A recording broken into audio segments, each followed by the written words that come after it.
All right, so I'm excited because I'm here with Carrie, who I actually just met earlier today, but we were at a restaurant chatting, and I just love talking to other female solo travelers and other women who've traveled around India and who love it, but who also have some strategies on how to deal with different things. And we were talking about how, sometimes being in India, being a woman, being alone, sometimes you're walking down the street, you've had this experience, and I have too. We're going to dive right into talking about. Oops, I had a little bit too much showing. See, I'm in India. I need to cover that right up. That's better. Covering is an important element here in India. We're in Tiruvannamalai right now, which is a little more laid back, but whatever. But about being followed, and this is something that is pretty unique to India. I feel like I didn't encounter this in the US, but before we get into that, I want to preface this by saying things can happen in any country, and I don't want to give the impression that India is more dangerous than, let's say, the US, where we're both from, or something like that. However, I want to help empower women and other travelers who are going to come to India and who are going to encounter some situations that might make them feel uncomfortable. This is about getting you prepared, getting you comfortable. It's not about trying to demonize a country or point any fingers. It's about making sure you have a great trip. Yes. All of that. Okay. I have to get that out of the way, because if I don't, Indian guys will be in the comments like, oh my God, I have another video that I'll post a link to that's a chat about female solo travelers. And the men are in the comments like, the US is terrible. People get blah, blah, blah in this country. And I'm like, whoa, I'm just trying to help empower people for India. I'm not trying to point any fingers. So I have to get that out of the way. It's a mouthful. Yes. So when you've been followed, when you've encountered things when traveling, how have you handled it? So I think when we were talking earlier, the instance that was coming to mind for me was I just spent a month up north in Pushkar in Rajasthan, and it's a pretty small place. I've been there every winter for a month for a number of years, so I know people, and this doesn't happen so much to me there. But one of the last days that I was there, I was walking back to my guest house kind of in the early morning, and I could feel somebody was kind of following me, and this guy came up kind of close behind me and made like a little clucking noise, which is something that guys will sometimes do here when they're like catcalling you. You'll be like, and I turned around because I thought maybe it was somebody I knew, like trying to get my attention and being funny. And I turned around, he kind of looked me up and down and said, hey, what's your name? And like obviously trying to engage with me. And I just kind of waved my hand at him, which in India is a little bit of a signal for like, go along now, I'm not really interested. And he tried to like come up a little closer to me, and I just felt like he was being a little aggressive. And so I just, again, like scooted my hand at him and turned around and kept walking. And he followed me for a little bit. And by the way, what time of day was this? This was like 9 a.m. Okay, so that's good. Yeah. I like it when it's early in the morning, so it's not like it's dark and you feel maybe extra vulnerable. Exactly. It probably would have felt a little different then, but this was more, my strategy at that point was just about non-engagement. Not gonna answer his questions because I'm using my like nice intuitive spidey sense to feel like, no, this is somebody that's actually being inappropriate and too aggressive. And so I don't want to engage. Right. I have no need, there's no responsibility of mine to answer his questions or to engage at all. And by the way, that's a huge thing that I think I had to deal with first coming here, is because we were also talking about earlier, in India, a lot of people are very curious, which is cool. Like, I love that honesty about how when people want to know something about you, they'll ask you. So you'll get a lot of questions. Where are you from? Where are you going? Where are you staying? Are you married? Do you have kids? How many kids? How many siblings? Lots of questions. But also knowing that you don't always have to engage. If you feel uncomfortable, you can keep walking. But so now you said you kept walking, but he followed you. He did, and I got back to my guest house and I saw him walking ahead on the road, and then I came out of my guest house about an hour later and he was there on that block. I don't know why. I mean, he could have been waiting for me, but it probably was just chance. Okay. And again, when I walked past him, he kind of did, I forget what it was, but some kind of little cat call sound like, and I mean, really again, like you said, this totally could have happened back in the US. Like Absolutely. some overly aggressive guy Right. catcalling. Right. So it wasn't specific to India, but I did the same thing that I probably would have done back in the US, which is just don't engage. Just use my intuition. This is not someone who's just trying to be friendly. This is a guy who's trying to be too aggressive with hitting on me. And I will say the difference is I feel like in the U.S. they'll catcall, but I personally don't think I've ever been followed in the U.S. I have. Oh, you have? Yeah. Oh, wow. See, So- that's a step up from what I've encountered. Yeah, I mean, for me, and I love what you said earlier, that for me being here in India, there's some cultural differences, but I haven't had really like more aggressive interactions here with men than I have in the US. Mm. I feel like it can happen anywhere, and that part of us being empowered women walking through the world is really about paying attention to our intuition, Yeah. about what's this person's intention, and are they someone that I want to engage with, or am I getting a vibe from them that they're wanting something from me, and knowing that at any point during an interaction I can change my perspective on that. Like I might start an interaction with someone thinking, oh, I think they're just being friendly and they just want to chat and find out where I'm from. But if I start feeling uncomfortable at any point during that interaction and start feeling like they have some expectation I don't feel comfortable with, I can say no. That is huge. And I think that's the key. And I've had interactions where initially maybe I think it seems kind of innocent, and then at some point someone says something that is really left field. Yeah. Here's an example. I'm sorry laughing thinking about it. It was so weird. But I was like talking with this man, and we were talking about like yoga, meditation. It was like all so like love and light, one of these like hippie conversations that you would have. And he was saying something, and then all of a sudden, just from left field, he was like, I came and talked to you because of your energy. Your energy just drew me over. And I was like, cool, okay. And he was like, it's not because you have a voluptuous body. It's not because... Things are starting to take a weird turn here. Right. Oh, wait a minute. This conversation has gone in a direction I really wasn't expecting. And then he starts going through physical attributes that he likes, and then I really felt very uncomfortable, right? And I knew I had to get myself out of that situation. But I think that the thing about being a solo traveler anywhere, and particularly in India, and I talk about it in other videos, but it is about boundaries. Yeah. And the ability to say no, because I don't feel like India is more dangerous than other countries, right? And I don't know why there's this huge fear. Okay, let me take that back. I guess I sort of understand, like, there have been some incidents that have happened that are heinous. However, if you look at that as a percentage, right? I don't want to discount what's happened, but if you look at those incidents as a percentage of people coming, it feels quite small. And when you've talked to other female solo travelers, what do they tell you? Do they feel safe? Have they had problems? Yeah. For the most part, people have felt pretty safe. I think most female solo travelers I've spoken to have come to India with a lot of trepidation. And I was saying to you how maybe up until 10 years ago, coming to India solo was like high up on my fear list of things that felt really edgy for me to do. Yeah. And I've only heard a few reports from women about problems that they've had. Like I'm remembering one friend of mine was on a train in India, an overnight journey, and there was a guy who was in a berth near hers, or I forget, he might have been sleeping on the floor even. It was in sleeper class, and so sometimes people will just kind of find a spot. And she felt like he was getting a little too close, and then she saw him touching himself over his clothes. And she got really uncomfortable and tried to kind of shoo him away, but she talked about how in retrospect she wasn't that assertive about it.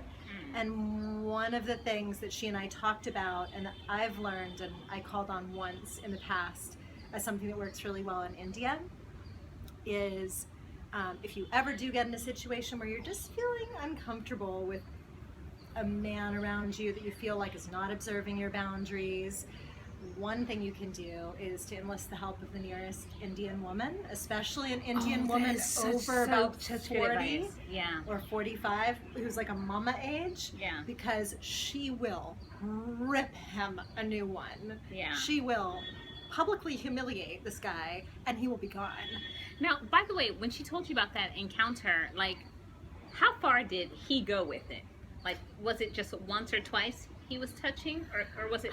I don't remember, but Okay. I think it was something that continued for a little bit of time. That Yeah. she wasn't sure if he was doing this, but it seemed like he might be, and then she finally realized he was.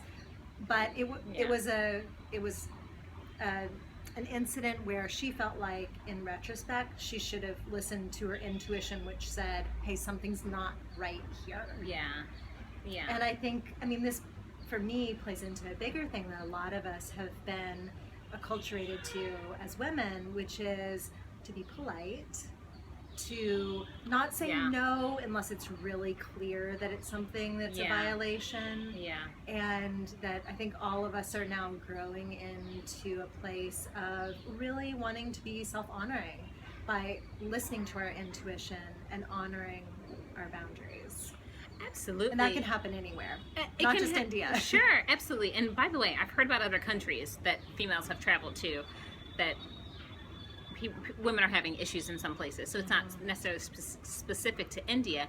However, I think that what you're saying is really important, because I think as women, we are often told we need to be polite. You know, politeness is a huge thing. And, you know, we want to be feminine and kind, and, you know, we want to care about other people's feelings.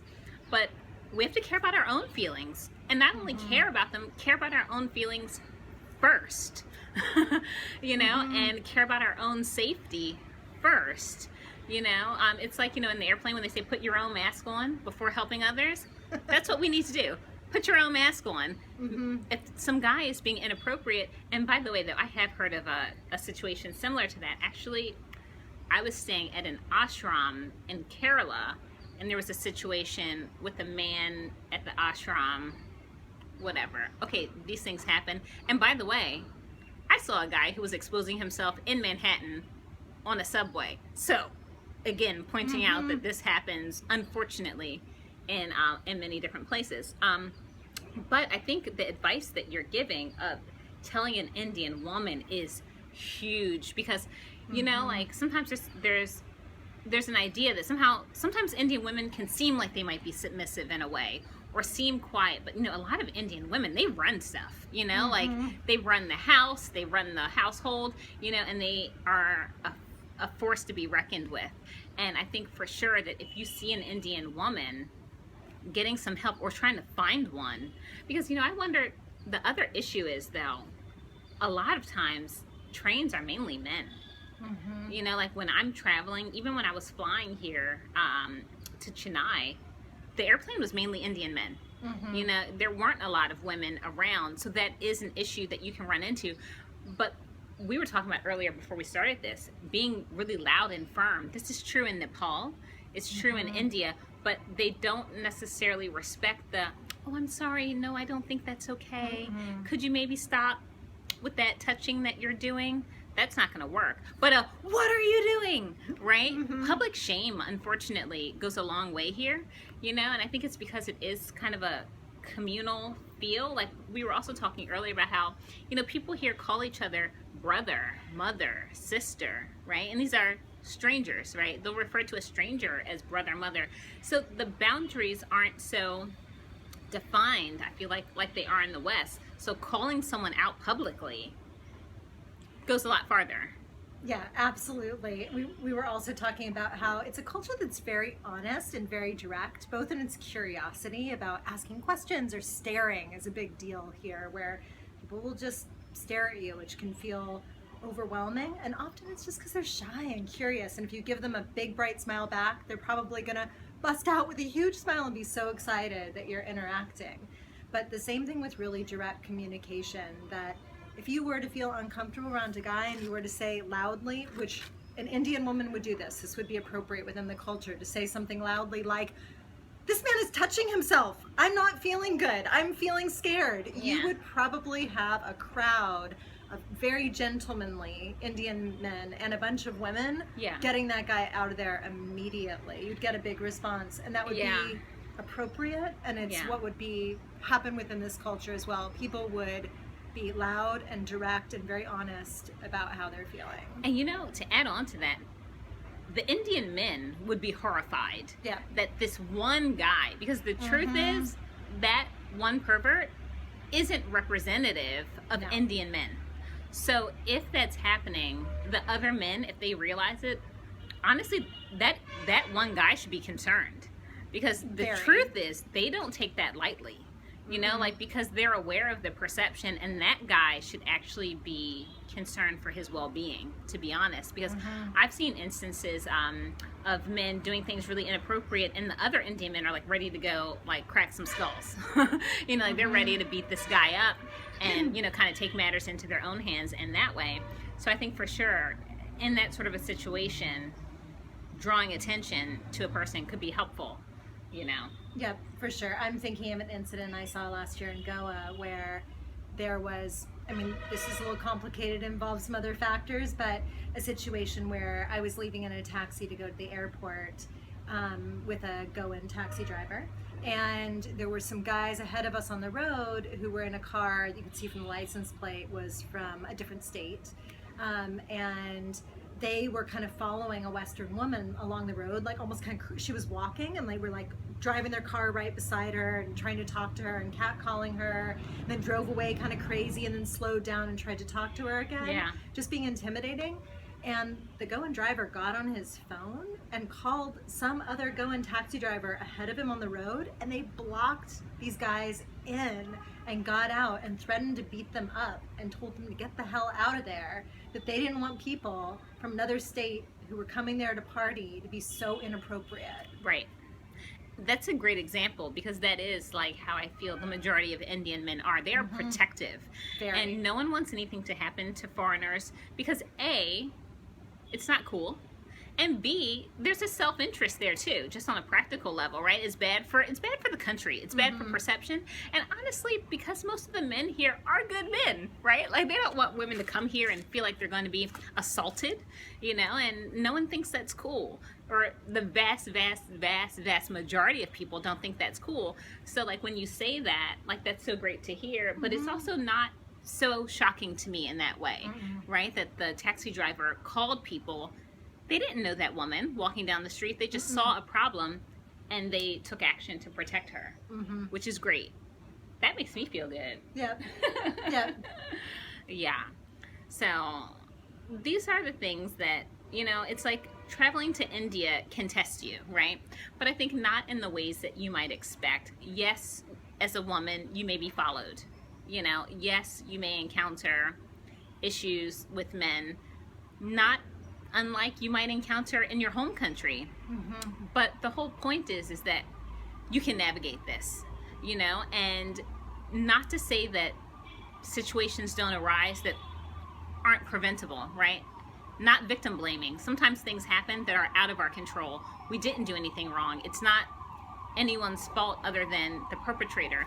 But there are also things that we can do as far as setting boundaries when we're on the street and we're being followed and we're not comfortable, giving a firm no, you know, getting the help, letting other women know. I love Indian women, by the way, but they're just like so helpful, so kind, you know, and they'll have your back. So letting other women know, telling other men. Actually, I was on the street in Varanasi once, and one guy, I think he was drunk, he kind of like came up to me and was like, he touched me, and I was really shocked. And other Indian men who were on the street were like, they yelled at him. I don't know what they were saying because it wasn't in English, but it was clearly something to say like, stop, you know, leave her alone. So people will have your back. You know, the vast majority of people in the world are great. And if you go in with that intention, go in expecting the best, but being alert, dressing appropriately also for the culture so that you don't draw any unwanted attention, I think you'll be really good. Anything you want to add to that? That was great. India's amazing, and I'm so glad I've finally gotten over my fear of traveling here alone, because it's magic. I've met, and one thing about traveling solo, I mean, I've also traveled a lot in India with friends, which can be really fun. But when you travel solo, you meet people. People are curious, especially about you being a woman traveling alone. I've had the experience a lot, especially being on trains, that if I'm on third class AC, which is what I always travel on trains here, which is tends to be where families are, you will get adopted by the nearest Indian family. You will have True. grandma's most amazing Indian home cooking you've ever had. And you'll get asked, of course, the 20 gazillion questions, and then you'll have an amazing time hanging out with the family. And there's just, yeah, there's so much connection to be had as a solo traveler, both meeting other amazing Yeah. Western travelers, but also so many locals that when you're with a friend or with a partner, you're kind of in your own little bubble. Yeah. You're not quite as likely to meet lots and lots of new people along the way. So for me, that's one of the biggest joys of solo traveling. I couldn't agree more. I'm gonna post a link at the end of this video of, of when I was in Chennai and I met, so many local people who were so kind and then took me into their home and gave me a sari. Anyway, and I think you're right. That's the kind of experience, those experiences come from solo travel, because when two people are together, it's kind of like a group. You don't want to interfere, but when you're alone, people just kind of take you in a different way, and it's so wonderful. And I love traveling here in India. You obviously love traveling here in India as well, and so I want to help to support you who, if you want to come to India or you're thinking about it, you can subscribe to my channel. There's more videos to come. I'll be in India for another month, and after that I'm going to Europe. There's lots more fun things to happen, but that's it for now. Bye! Bye.